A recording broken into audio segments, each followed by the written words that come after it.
Surah 74, Al-Muddaththir. The Entrusted One. Ayat 1. O you who have been entrusted with the revolutionary responsibility of establishing a new world order, through organizing and refreshing the vigor in the lives of mankind, so that it may overcome every unjust and false system. Ayat 2.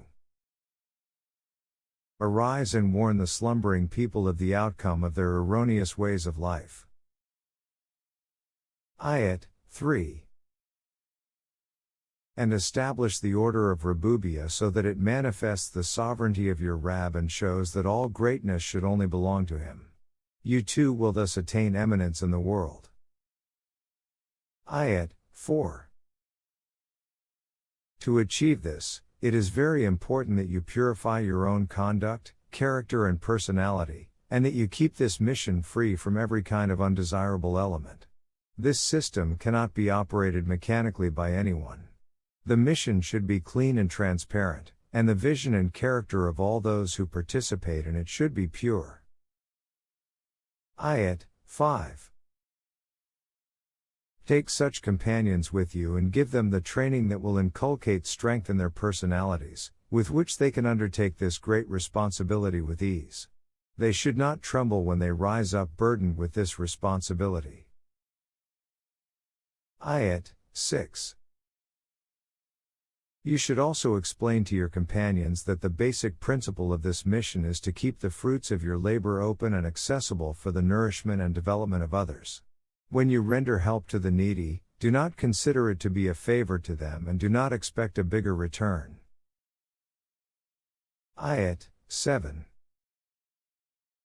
This is the Nizam-e-Rububiyyah, for the establishment of which you always have to be active, steadfast and firm, so that you can proceed to your destination in peace and tranquility, without your sails becoming unbalanced along the way. Ayat 8.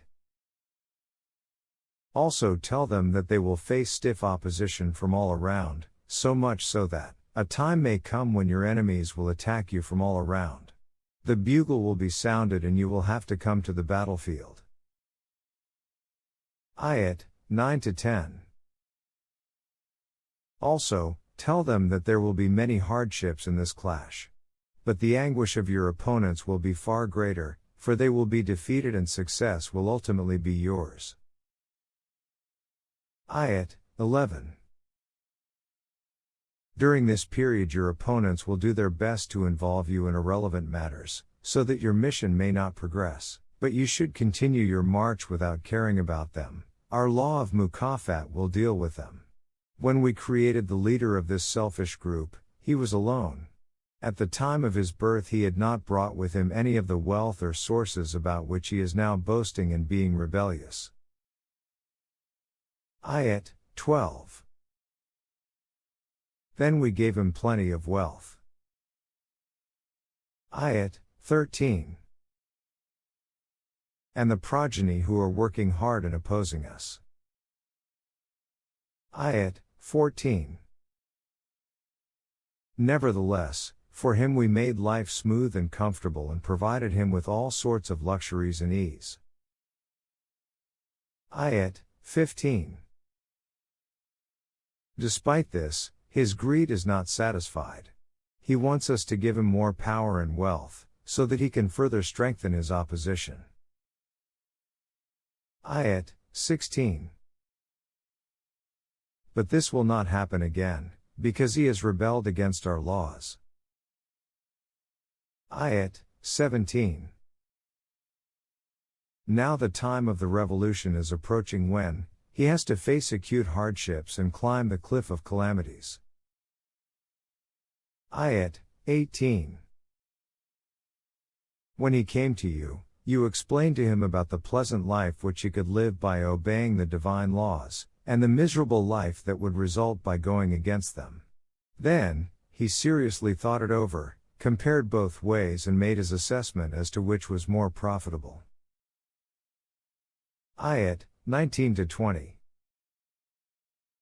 May he be doomed. What a wrong assessment he made for himself. An utterly erroneous judgment which will bring him only doom and destruction. Ayat 21. Then he had a second look at the message. Ayat 22. He frowned and puckered his brow. Ayat 23.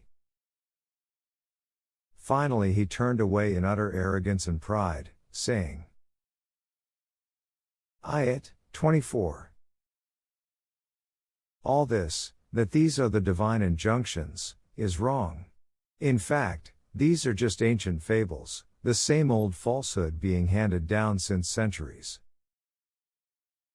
Ayat 25.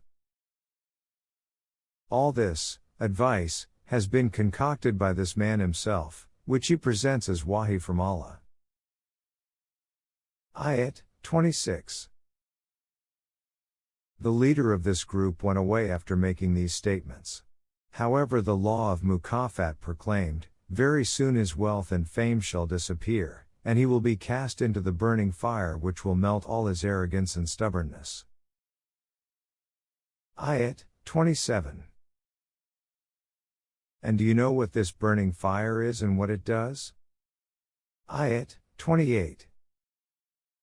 It does not spare anything and turns everything into a heap of ashes. Ayat 29. It disfigures to the extent that a person cannot be recognized anymore. Ayat 30. This is just one destruction that has been explained, there are scores of others, this one and 19 more. Ayat 31. All this destruction is brought about by our designated forces. As far as their number is concerned, this is mentioned just as a parable. People who do not believe the Quran take these parables as reality, attach literal meanings to the eschatological descriptions, raise objections and become confused. But those who comprehend the Quran in depth can understand the real intent of these parables and their conviction would be further strengthened. Even the members of the Jama'atul Momineen, whose knowledge is not so extensive, will consolidate their faith. The fact of the matter is that such parables do not create any doubt or anxiety in the minds of people who have a deeper knowledge of the Quran, or those who are still in the initial stages of Iman. However, those who are perplexed or openly claim that the Quran is not the divine writ, without hesitation raise objections about what Allah Almighty actually means by giving such parables. Accordingly, a person who develops a distorted vision and with his deeds adopts the wrong course, then in conformance with the law of Mukafat he will never see the right path. However, the one who wants to go on the right course will receive guidance for it. The fact is that only Allah has the knowledge of how the divine forces work in the universe and how these actively fulfill His destined program. These matters have been explained allegorically so that people can ponder over them, and so that the divine laws do not go out of their sight. Ayat 32. These people believe that the law of Mukafat is not real and that the warning being given about the revolution is only an empty threat. This is not so. The revolution is a reality which is bound to occur. Tell them to look at the discipline and order with which the entire system of the universe functions according to the divine law. Then reflect, is it difficult for the Almighty, whose limitless forces are doing such a wondrous work, to bring about such a revolution? The moon, its appearance at the proper time and its passage through various stages. Ayat 33. And the darkness of the night, when it turns into the gleam of dawn. Ayat 34.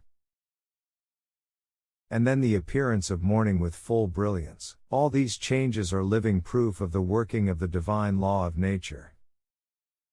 Ayat 35. According to this law, the promised revolution will take place. The revolution will be one of the greatest events in human history. It will rise gradually like the moon, and all traces of the darkness of ignorance shall disappear by its light. And the truth shall dawn. Ayat 36. We hereby warn them that this is bound to happen. Let everyone be aware of it. Ayat 37. Here all matters are decided according to the law of mukafat.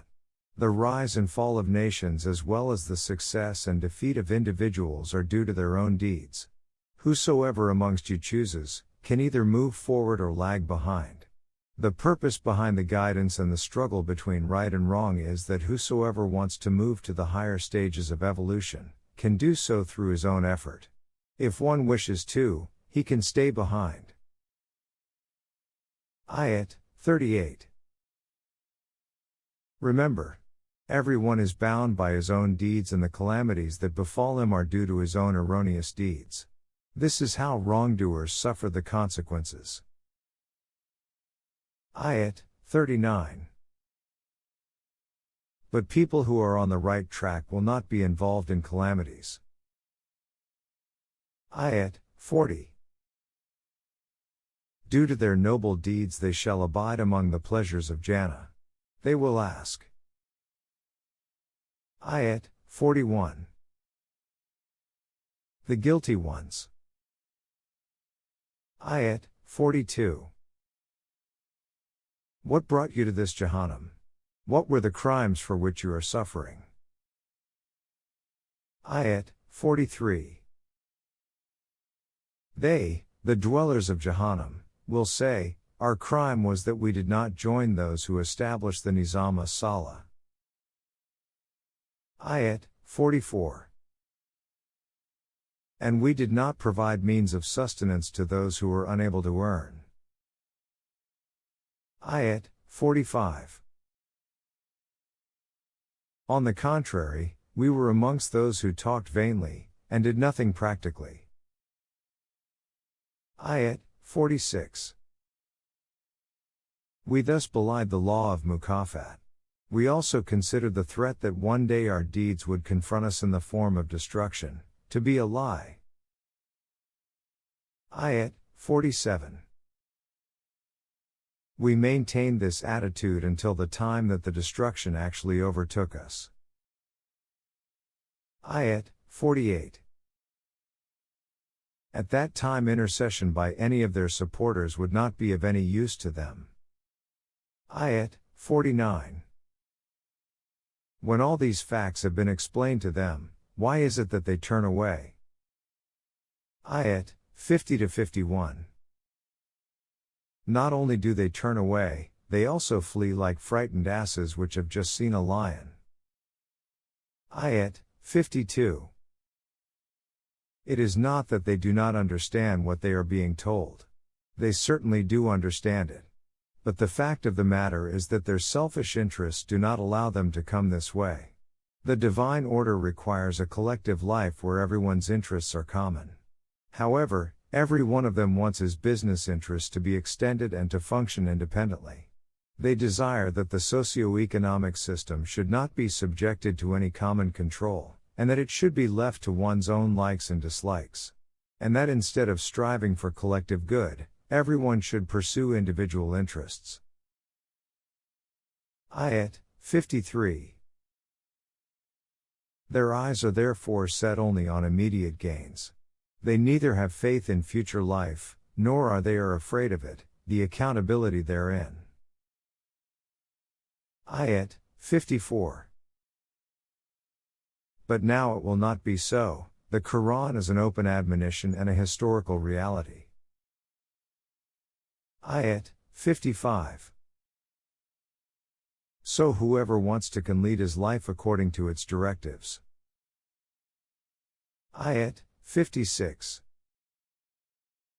But only those who harmonize their objectives and designs with the divine laws will keep it in mind. These are the people who guard the divine laws, and they will be safe from calamities and destruction.